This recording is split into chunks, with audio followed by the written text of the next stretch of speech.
All right, ready to roll? Yep. Okay.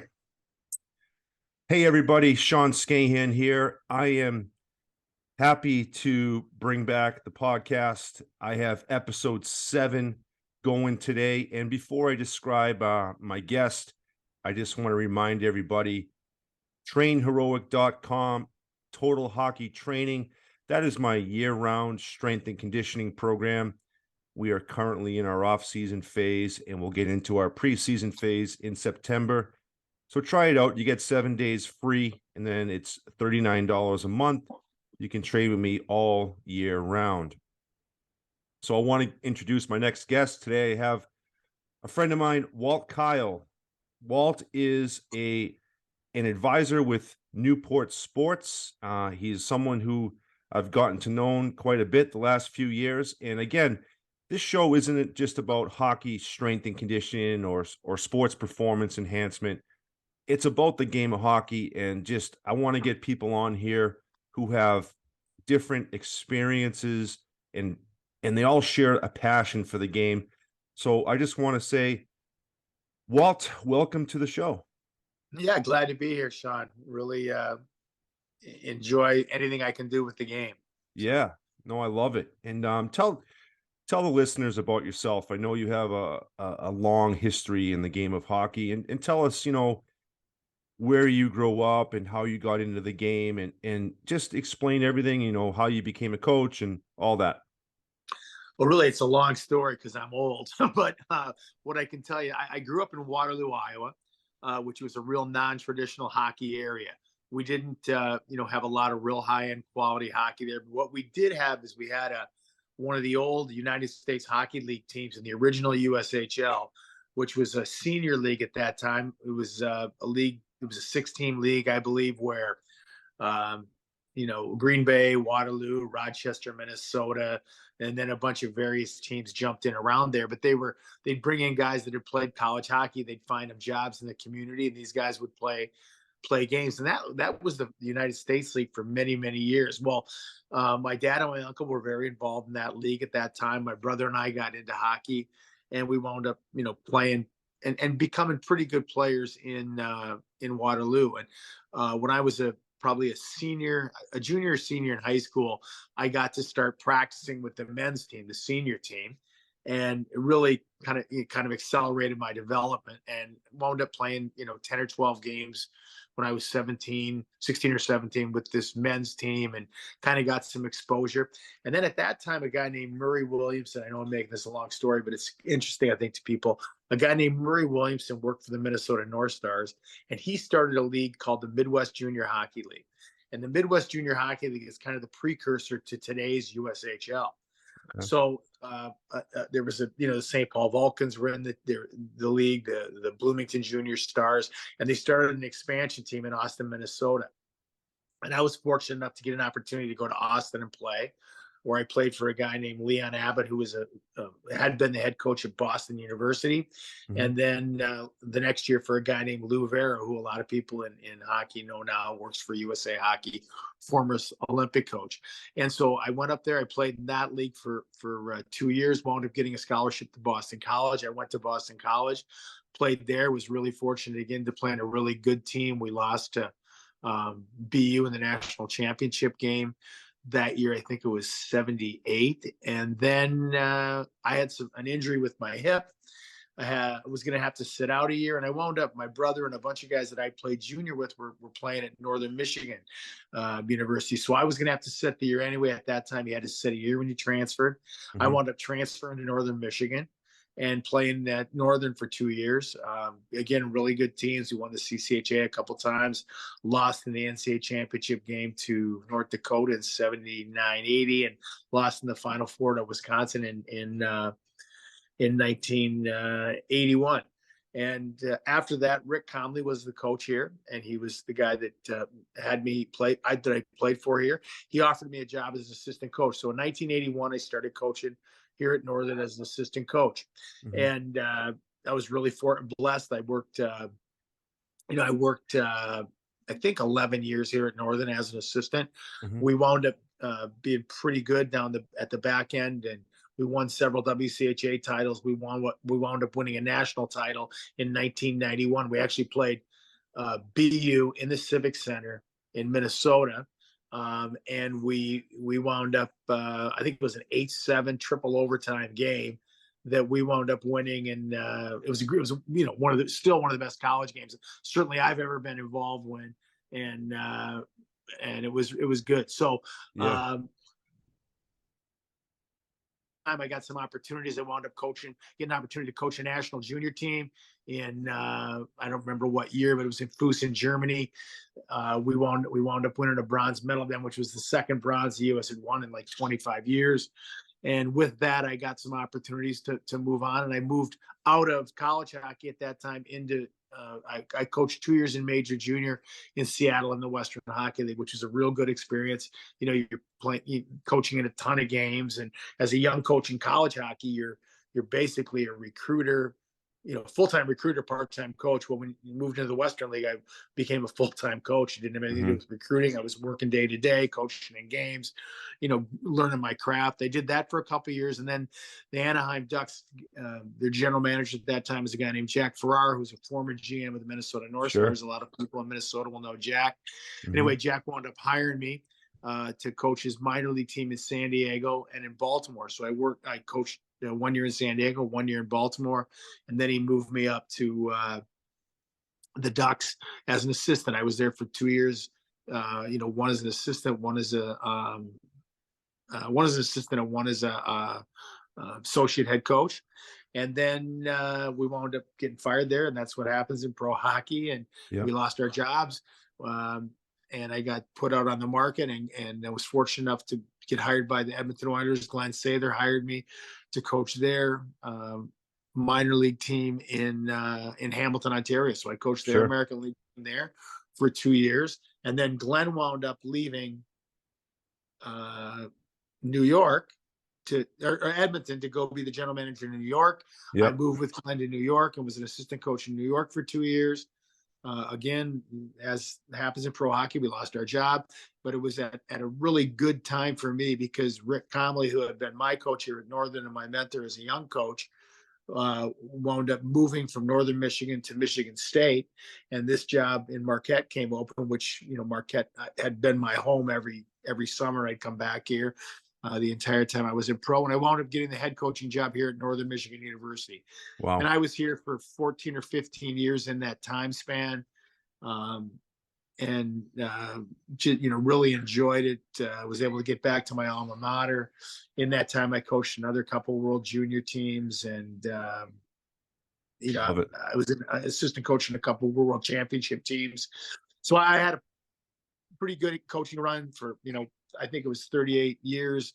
A lot of international experience, a lot of experience at a lot of different levels, and wound up losing my job. I knew I was going to lose my job here for a couple of years at Northern. I lost my job, and Don Meehan, who runs Newport Sports, and told me, we have a job for you here when that gets done. And it actually was really kind of a perfect and seamless transition for me to leave the coaching industry and get into advising young players. And, I still get to be around all the guys that I worked with as coaches for 40 years. And I get to be in the rinks, all the time, and watching the game I love and being involved in hockey and getting I'm in Minnesota basically, I'd say 80 to 90, maybe more % of my time.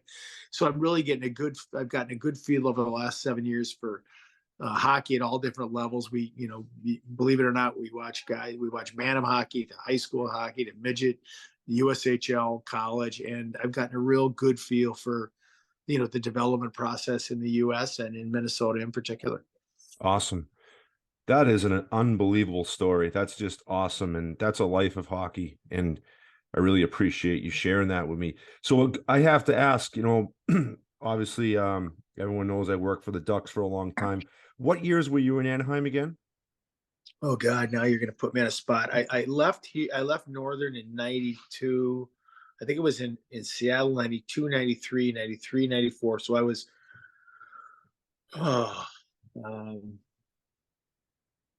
maybe 90, 96, 97, 96, Okay. 97, 97, 98, right So there. did you I coach was the forwards or D? I worked with the D. Ron Wilson was the head coach my first year, Okay. who was just an exceptional coach. Yeah. He did a phenomenal job. I was there the third and fourth year after expansion, Okay. and Ron took the team. That was the year of the World Cup. Ron won the World Cup with a Yeah. team of really good American players, Leach, Chelios, just a ton of great Kachuk, a ton of great players, and he took Anaheim to the playoffs that year. We actually beat Phoenix. Phoenix in the Yeah. first round, and into that Detroit Cup championship team. They just manhandled us, and then Ron wound up for various reasons losing his job. They brought Pierre Page in, Hmm. so I worked for Ron one year and Pierre the next. Got it. So let me ask you this. Did you get to coach Paul and Timo together?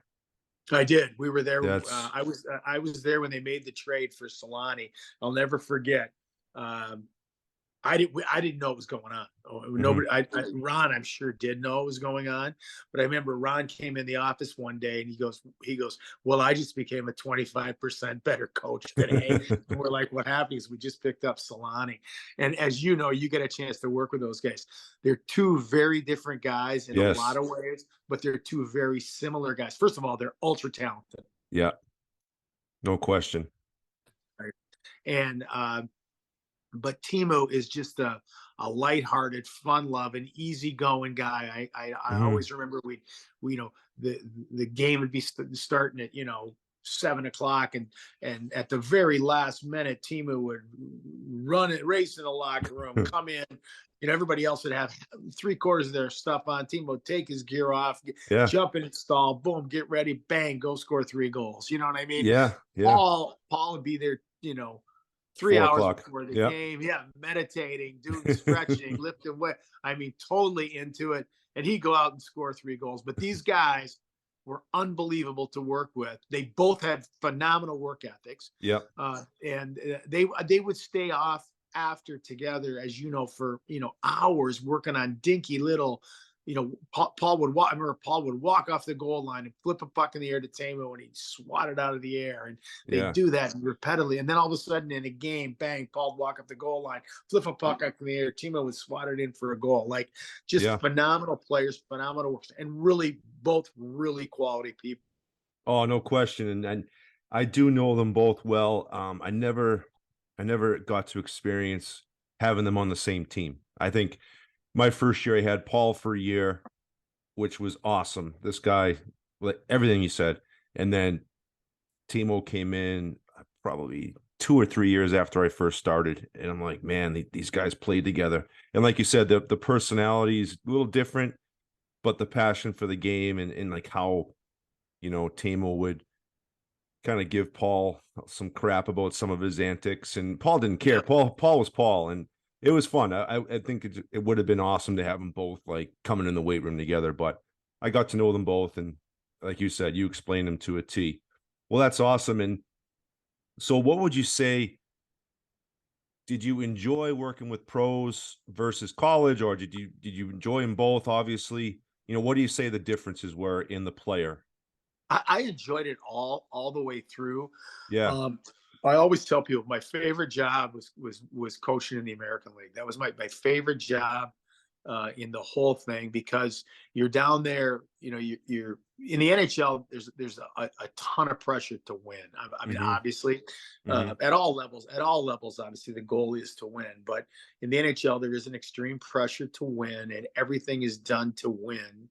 As it should be, but there's not a great emphasis on the development process, Right.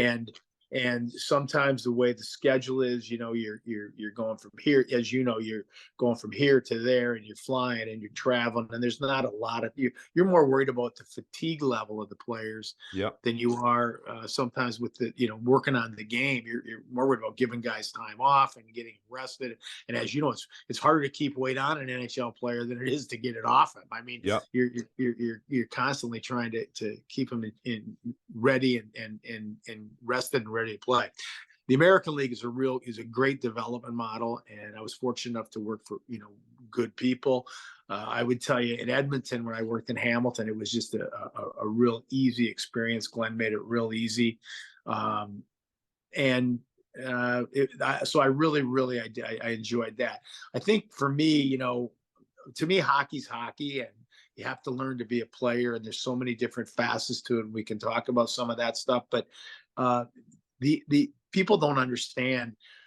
I don't think how hard the guys in the NHL work at their craft. And I think Right. young players today, they don't appreciate that these guys are, if it's an 11 o'clock or 10 o'clock practice in the morning, these guys, they're at the rink. The guys, the bulk of the guys are there a couple hours before, and Yep. they're on a bike, or they're stretching, or they're in the weight room, and Hmm. then practice comes, and they go and they bust through, and they may only be an hour practice, but 45-minute practice, but they're moving, they're going, and Hmm. then they're on the ice another 20 minutes afterwards, 30 minutes even, working on their craft, working on different skills. I always tell the story when I was in New York. Eric Lindros, who was at that time, he was going to be a Hall of Fame player. He was a great player.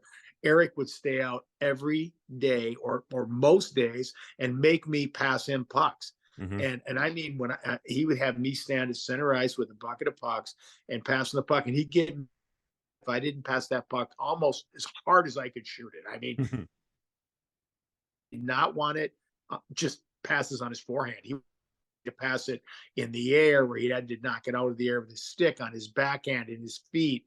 Um, and they work, so he'd work at that.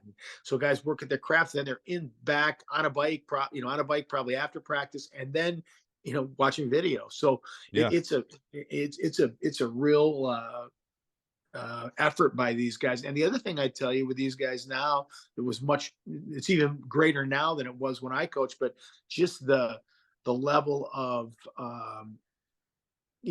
care about nutrition and about rest and what they eat and what they drink. And it's just, there was a day where you get on the plane and guys that have beers after the game, and now it's Hmm. all water. It's not even pop. They're in there drinking water, and Yeah. these things like this. So, and the other thing I don't think young kids appreciate, which is really important, you want to be a hockey player, you better appreciate it now, is it's 12 months a year now. It's Oh not, yeah. these guys don't just go home and relax. These guys go home and they train, and that's when they rebuild their bodies. They're in the weight room.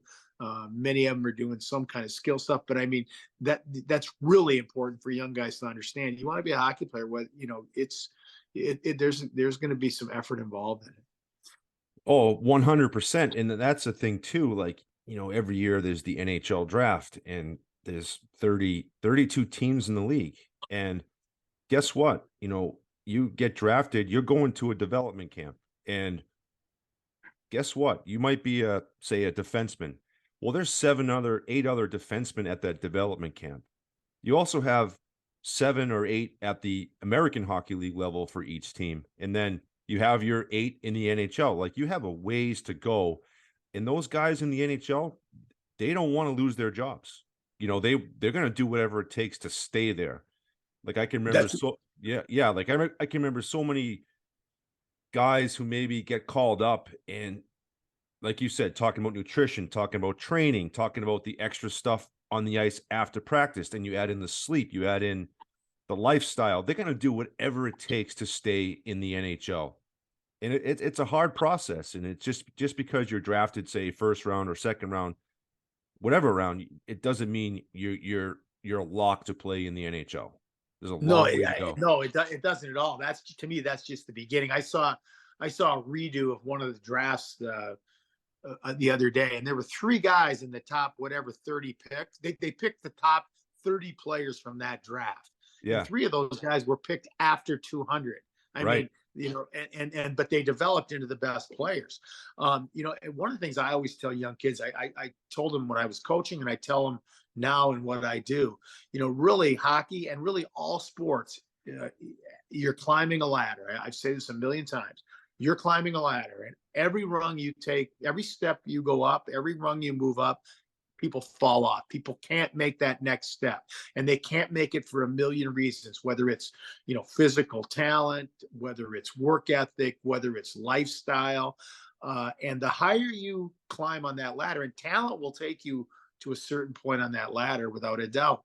But when you get to a certain point on that ladder, everybody that's left is good. Mhm. Everybody that's left is good. And that spot in the ladder is not the NHL. You get to college hockey, everybody's good. You Mhm. know, and now you have to make the determination what's going to take you to make what's going to let you make that next step, and what's going to stop you. And it could be a million things. It could be play, in that you're in the habit of playing video at 4 a.m. Till Mhm. 4 a.m. every day. It could be the way you handle your relationships in your life. It could be many times it's your work ethic. And what happens is when you get to that point, you have to find a way to separate yourself from everyone else to take that next step. Like you just said, you go to development camp. There's 8 young defensemen at development camp, 8 more in the American League, 8 in the NHL. You got to compete with 24 guys for a job that they are not going to give you. That Right. job is they have to feed their families. You Yep. have to take that job. And one of the things that I think is really um, I don't want to say underplayed, but guys don't realize you're in an NHL organization, whether it's the Minnesota Wild, the Anaheim Ducks, whoever it is, and you're in the minor leagues. You're in the organization. You're doing everything you can to help the organization, but you are your own. But you have to step ahead of guys on your own team to Mhm. get called up. You have to find a way to separate yourself from your own team. And I would also tell you, as you know, everything is being evaluated. I mean, Mhm. the trainers are evaluating you quietly. What kind of person is this guy? Is this a guy we want involved in our organization? What's his work ethic? Does he get in? Is he get in here and work before practice? Does he work after practice? The coaches are evaluating how coachable are you? Did he do the things that we ask? Is his game growing? Is he improving? And then and then the thing kids have to remember is when you make that move to the NHL, there's always outliers. There's always guys that are Bedard, that are first round picks that are going to Yeah. step right in and have success. But the uh, the jobs that are for sale are not the top line jobs. Right. They're the jobs that are for sale are forwards 7 through 12 and defensemen 4, 5, and 6. And Right. you have to understand when you get your opportunity, you're going to get your opportunity up there. And you're going to have to be able to defend and play hard and win battles and do all the things that aren't um, toe dragging guys and making pretty plays. You're gonna Right. have to make sure that you do these things right so that you get the opportunity to move into those spots in the lineup. Yeah. Yeah. That's a great point, and it's a process. So, okay, well, uh, tell us about like what you do. Like, obviously, if you're in a rink in Minnesota, they might see you kind of there. Like, what are you doing, and what are you watching? What are you looking for, and how do you determine like? I know it's tough, but what are you looking for when you're watching, say, a Bantam game? Well, a lot of things. It's funny. The way this industry is now, you have to go out and you have to watch kids very, very early. Mhm. And it's not the way we'd probably like it, but truthfully, that's the way it shuffles in everything now. The way the college hockey recruiting is young kids, and the NTDP is national development teams looking at young kids. So we have to wind up going in and looking, if we some Bantam hockey for sure. If there are any, again, I use the term outliers, any really special players that we think are at that level. Um, and what I would tell you, we do, first of all, you have to have a skill package to some degree, and everybody knows that. In today's game, you have to be able to skate. So I would tell you that's a primary skill. But I would also tell you that you have to be able to make hockey. I always use the term you have to be able to make hockey plays. I mean, Mhm. you have to be able to make small area plays and see the ice, understand the game.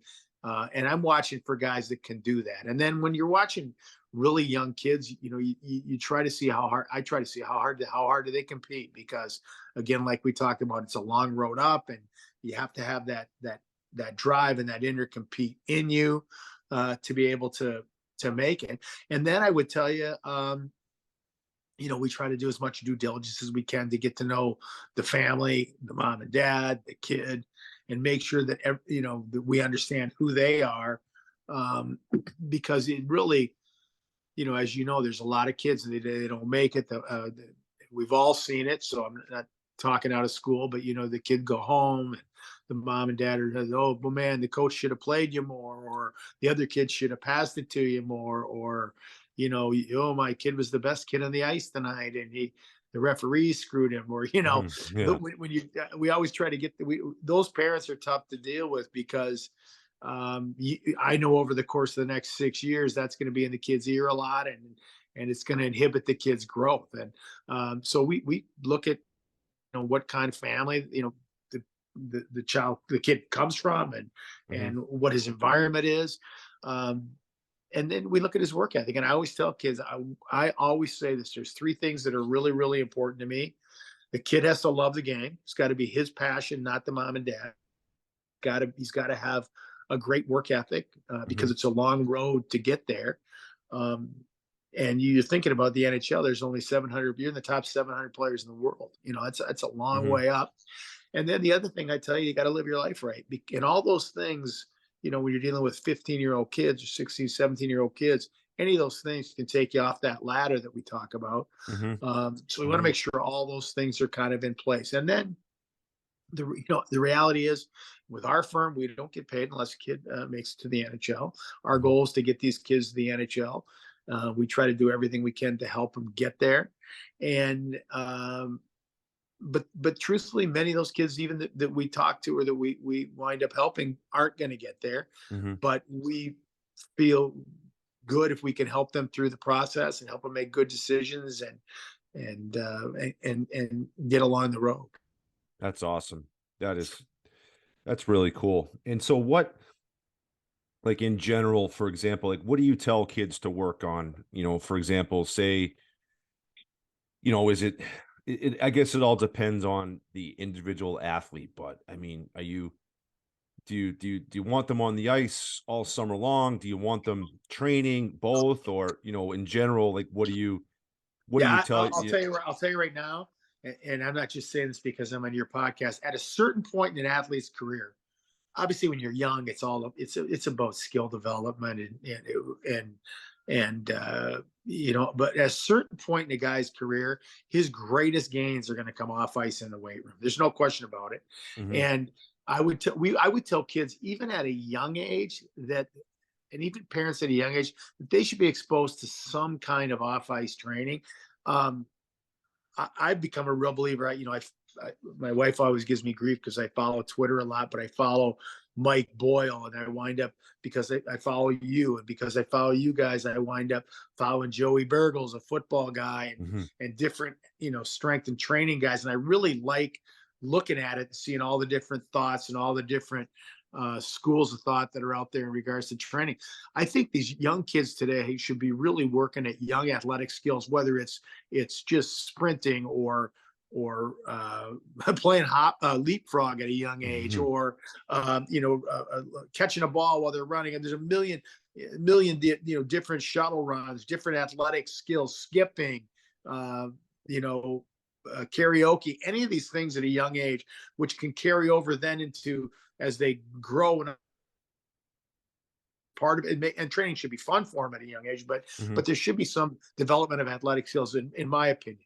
Then the next step would be the kids have to really be with educated people that can teach them the proper lift techniques. That would be, and get them doing those things right, so that when they're 14, 15, now they can start moving a little bit of weight, and they can start to understand the sprintings and the plyometrics that are involved to become, because today the training is all about becoming an explosive athlete. I mean, if you're playing for a guy that's got you out running 3 miles, which Walt Kyle did as a young coach, you're crazy. I always tell this story. You'll appreciate this. We coached that national championship team at Northern here in 1991. We had I had met Mike Boyle, who's arguably one of the top strength coaches in the country, and one of the fathers, I think, of he and Jack Blatherwick are kind of the fathers of really elite hockey training here in our country. And I went and I met Mike, and I spent a couple hours, maybe hour and a half with Mike, going over what he did in his training stuff. Was doing with BU, and we brought some of that stuff in a very, very simple and rudimentary way back to Northern that year. We weren't even at the level they were at, but we quit. We used to do an 18-mile run here. You know, we used to do some Mhm. stuff like that. Well, we wound up bringing this stuff back and working through the year on some of the stuff that Mike was doing, and in the end, we wound up beating BU in a triple overtime game. And Mike always gives me grief about that. But Yeah. truthfully, we weren't doing anywhere near what he was capable. But we at least started to move in the right direction. So I think guys should be doing a ton of off ice stuff. And as they get older, that becomes more and more. You know, when you're 17 or 18, 19, 20, whatever, the bulk of your summer training should be in the weight room. Now, that doesn't mean that you can't be doing some summer skills and doing some of that stuff. But I would tell you, you don't need to be, you're going to get much less gains in an ice rink scrimmaging with your friends than Yeah. you are in a weight room, 5 days a week for an hour and a half a day. You want to really grow your game. That's where you're going to grow. So. Oh, 100%. And it's tough for me, obviously, I agree with that. And that's what I try to educate people about. But, it's kind of that, that fear of missing out. For example, kids skating 5 days a week in June and July, Crazy.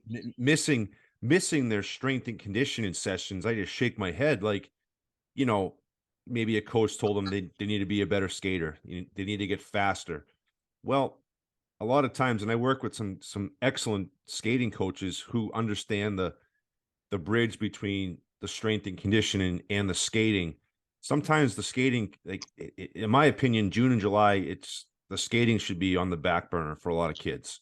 Like I you agree said, with that. I mean, there's absolutely a place for skating and absolutely a place in what you do.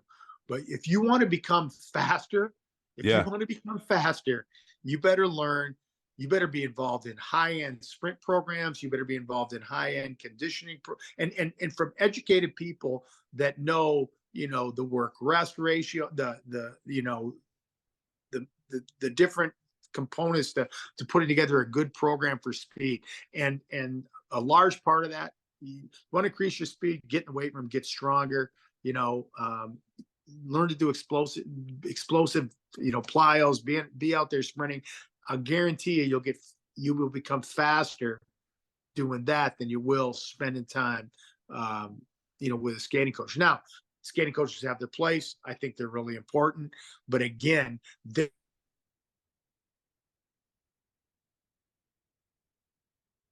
building power and getting stronger. Now, that doesn't mean you can't supplement that with, some skating work or some skill work. You should.